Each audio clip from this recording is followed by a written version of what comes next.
Justice for Tyler Perry's House of Payne, Season 14, Episode 9. First things first, let me know y'all thoughts on today's new episode down below. Look, they exited me out, y'all. It wouldn't work on the other phone. Let me see. I'm trying to delete it off of YouTube Studio, but I don't see it, so maybe they already deleted it. But yeah, first thing first, let me know y'all thoughts on this episode down below. If you haven't seen the episode, let me know. Or if you only tune in to see the whole Miranda Laura Calvin situation, you can skip this episode. Not too much happened anyways. They didn't show Miranda, Calvin, or Laura. They just showed Jasmine, CJ. They showed Janine for a little bit. Curtis, Floyd, and Ella. But yeah, on today's episode, I'm gonna read the synopsis first. Curtis and Floyd must navigate the while Jasmine grapples with her roller coaster of emotions. And the last thing it says that Ella imparts crucial advice. The name of the episode was House of Second Chances, and again, this was season 14, episode 9. It was okay. It was boring. I said it was okay. Then I said it was boring. We gonna say it was okay, y'all. It was alright. Nothing happened. I was hoping that they gone home. Gone home. I was hoping that they gone on get over this whole little Laura Miranda situation, get to the bottom of it or something. Because once again, usually, now I don't know how it's gonna work now because Tyler Perry got so many shows going on right now. But normally, episode 10 or 11 will be the mid-season finale. This was episode 9, so either the next episode gonna be the mid-season finale or the episode after that. But either way to go, I don't think it's been worthy of no mid-season finale. I don't think nothing has happened to the point where it's like, okay, this was good. I'm ready for the second half of it. No, I'm trying to remember, but if I'm not mistaken, I don't think nothing has really happened.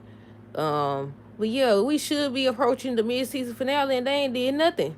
They haven't did anything, and I haven't seen the episode synopsis for episode 10. But yeah, like I said, nothing happened on this episode. Jasmine and her group members, they meted up. Excuse me. They ended up meeting up or whatever, and they was waiting on Jackson for his part of the project. He hadn't showed up. He ends up texting the girl and telling her that he won't be able to make it. The reason being that his car broke down. Jasmine was upset, rightfully so. I don't like how they trying to make it seem like, okay, what's a good way to say this? Hold on. I don't like how what's it called, y'all? I know somebody know what I'm trying to say. I don't like how they trying to make it seem, because the grandmama came in talking about some, yeah, he needs this scholarship and stuff like that, and I know what he did was wrong, and he cheated because, he depended on this and all this other stuff. What they got to do with her? What they got to do with me? Don't try to make her feel guilty. Then I said she gonna fall for him. I think did she like him at first before all this happened? Then they trying to normalize. They'll try to normalize this because really, they say you get a spell for stuff like this. But yeah, I said she definitely gonna forgive him, and they may end up being a couple. I don't know, y'all. But like I said, they was waiting on him. He said he couldn't make it because his car broke down or whatever. So he said he was gonna send his part. He didn't get a chance to send it or whatever. So Jasmine was upset about that. She was saying how she was gonna do it. But by the end of that scene, he shows up with his grandmama. Jackson ends up showing up with his grandma. That's when she looked familiar. Did she play on another Tyler Perry show or something? I was trying to figure out who she was. Maybe it was another show, but she looked familiar. But yeah, she was like, yeah, he's really a good boy. He this and that, and he just struggles or whatever. He worked hard. He depends on his scholarship. I didn't like what he did and whatever. And just over here, just speaking of his good graces. And I understand. She was saying he made a mistake. She also was saying he made a mistake. And CJ had been telling her, give him a chance and all this other stuff. But I said, I don't like that. I don't know, y'all.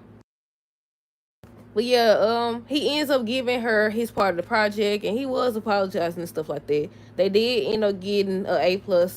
And when she found out, Jasmine jumped in his arms. I said, she gone. I said, there she went. I said, Jasmine gone, y'all. And he was just looking all shocked and stuff. He said, I got her. He said, I got her.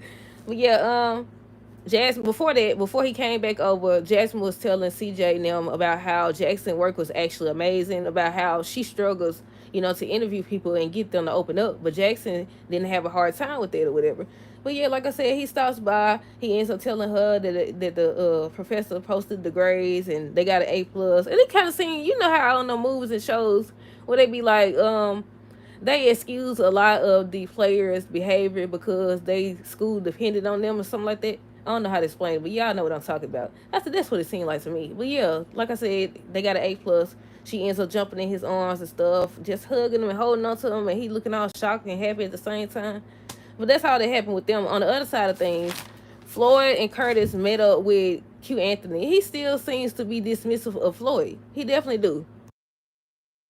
But I feel like he was kind of open to him a little bit. I don't know if that was because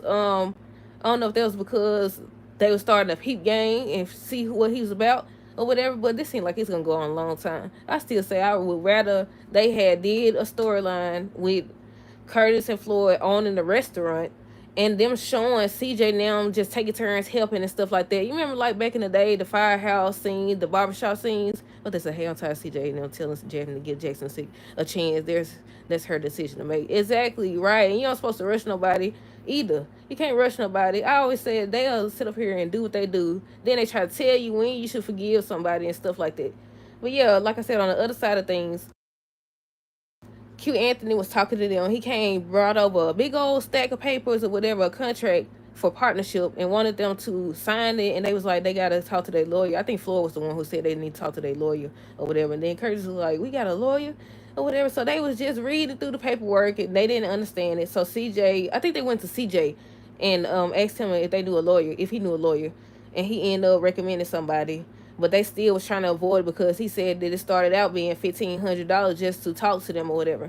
And then they showed a scene where they was looking over and stuff like that, and they didn't understand it. Ella ends up telling them the same thing: contact a lawyer. But she also says she don't like the Q Anthony dude, and she think they were doing just fine.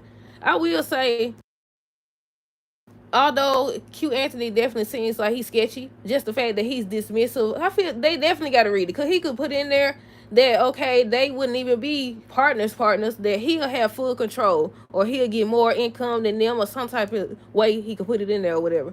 But yeah, I will say, although he seems sketchy, he was right about the lawyer thing. They definitely need a lawyer, especially when you don't know something. Cause I think I told y'all this before. I said I always read it because they could put one little word in there that completely erases everything they said prior to that. If I explained it right. But yeah, you definitely have to read documents because he could be trying to get over on them and everything. So I agree with that part about getting a lawyer. But I think I don't know. I don't think he's sketchy. I think he's very sketchy. I could be wrong, but we'll see. What else? Like I said, Key Anthony had his attorney draw a partnership deal. It was a big stack of papers. Florida Curtis was telling CJ they need an attorney. He ends up recommending somebody and told them not to sign anything. Ella also told them not to sign anything. By the end of the episode, they said that they was gonna. I think Floyd offered first. He was like he gonna pay for the lawyer because Curtis handling everything else. But Curtis did end up saying that he's gonna actually help too. Floyd and Curtis need to listen to Miss Ella. Exactly. And Floyd can tell something's up with Q Anthony. He definitely can. I said he probably been known sit up here and took their whole company. Excuse me. But yeah, what did y'all think of the episode? It was kind of nothing too much happened. Also, they releasing the synopsis for Tyler Perry's sister, y'all. So I'm gonna do some videos on that either later tonight or probably not. I ain't gonna tell no story. I'm probably going to sleep.